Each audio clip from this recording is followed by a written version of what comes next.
El poder mediático se concentra en el presidente. Un coro sinfónico perfectamente afinado presenta en los medios opositores más poderosos para socavar la figura del presidente Alberto Fernández. Sus definiciones e iniciativas ante la descomposición del poder judicial, que se remontan a la campaña de 2019, son presentadas como una mera mimetización con Cristina Kirchner. La andanada comprende la defensa del endeudamiento contraído por Mauricio Macri.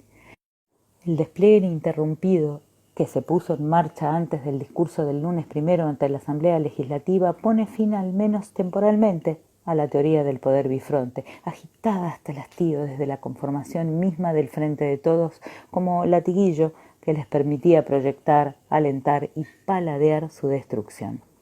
La línea editorial con la cual iba a ser tratado el discurso ante la Asamblea quedó en evidencia antes de que el presidente dijera una sola palabra. Hablaría, tituló Clarín en su edición de ese día, presionado por la crisis judicial de la vicepresidenta. Las interpretaciones pactadas y coordinadas entre empleados de Clarín, Infobae y La Nación se repiten sin descanso desde esa mañana. La palabra mimetización del presidente con su vice es de las más repetidas. Pañi dijo el lunes y publicó el martes en La Nación que murió el albertismo. González publicó el martes en Clarín que se ve la cristinización. Morales Solá publicó el miércoles adiós a la promesa de abandonar la grieta. El presidente se resigna a mimetizarse, publicó Bernstein el viernes en La Nación. Mimetización del presidente, publicó La Borda el mismo día en el mismo diario. Y así siguieron y repitieron. El presidente es un general que actúa para la reina, tecleó Guyot el sábado en La Nación. Abandona la moderación y así va camino a perder su capital político.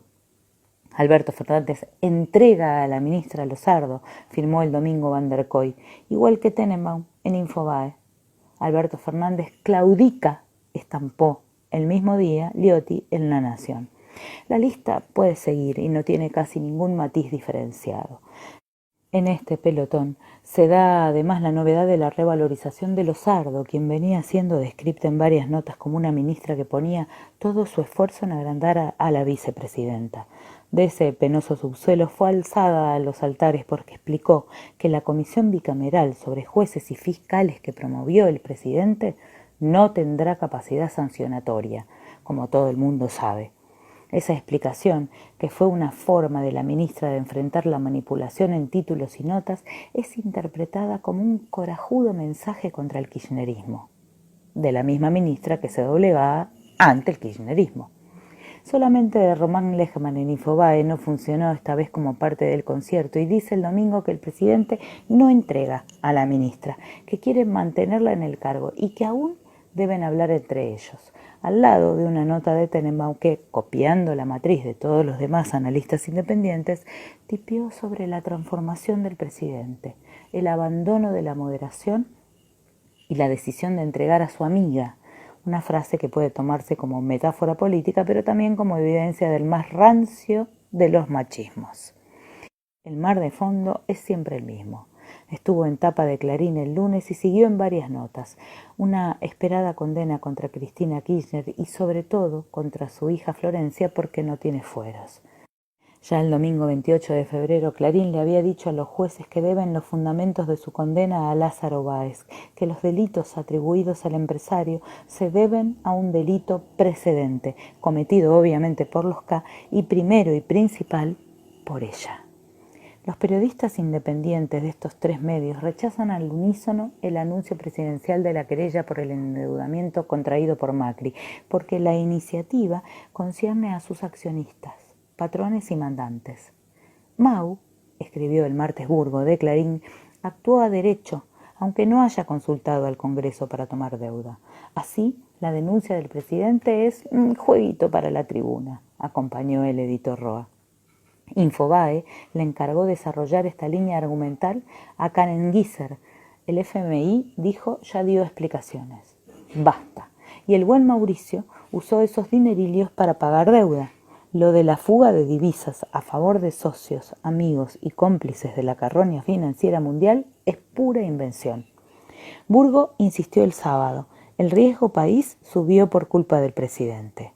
Coronó Van der Kooi el domingo diciendo que la acusación pone en riesgo el acuerdo con el FMI y la línea de fondo, en los tonos de una gacetilla corporativa. Si es que hay fuga de capitales en la Argentina, es culpa exclusiva de la clase dirigente, que no genera políticas confiables. La querella es, en suma, una incongruencia. Esta gente no es tímida y da vueltas en el aire con singular destreza. Todas y todos condenan la represión de la policía de Formosa, en comunión con los exponentes de Cambiemos, con quienes siempre defendieron, codo a codo, cada uno de los actos de violencia de la metropolitana. Encubrieron el asesinato de Rafael Nahuel en Bariloche, la operación ilegal que causó la muerte de Santiago Maldonado y un sinfín de actos de violencia republicana. En sus transmisiones y crónicas en cadena no hay una sola línea sobre los agitadores profesionales que saben despertar y activar el monstruo de la brutalidad policial, como los muchos ciudadanos que, sin domicilio ni actividad conocida en Formosa, estuvieron en el centro de los actos de violencia. El tema judicial, la querella por la deuda y la crisis en Formosa les quitó fuerza a estos medios para su sostenido combate al plan de vacunación contra el coronavirus. Mucho más por la manifiesta incomodidad ante la vergonzosa deriva del gobierno porteño, que mezcla su incontenible inclinación a los negociados con el sector privado mediante el tráfico de 10.000 dosis que nadie sabe qué destino tuvieron, con su visceral odio al cuerpo docente, al que al final acepta empezar a vacunar en cuotas módicas.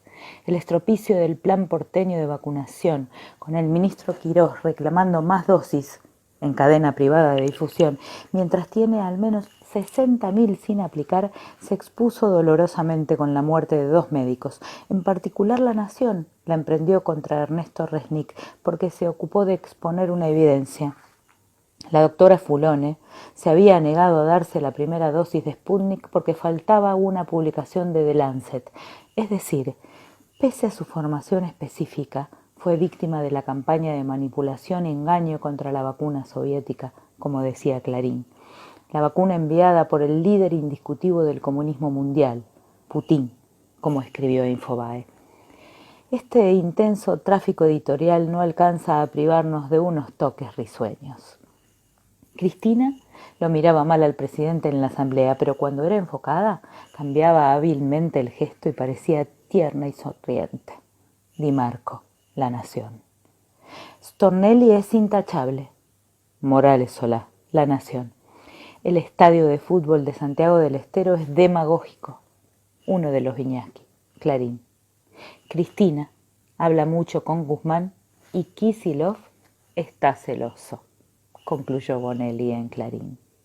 Esto fue Operetas. Comuna. Comunicadores de Argentina. www.comunanet.com.ar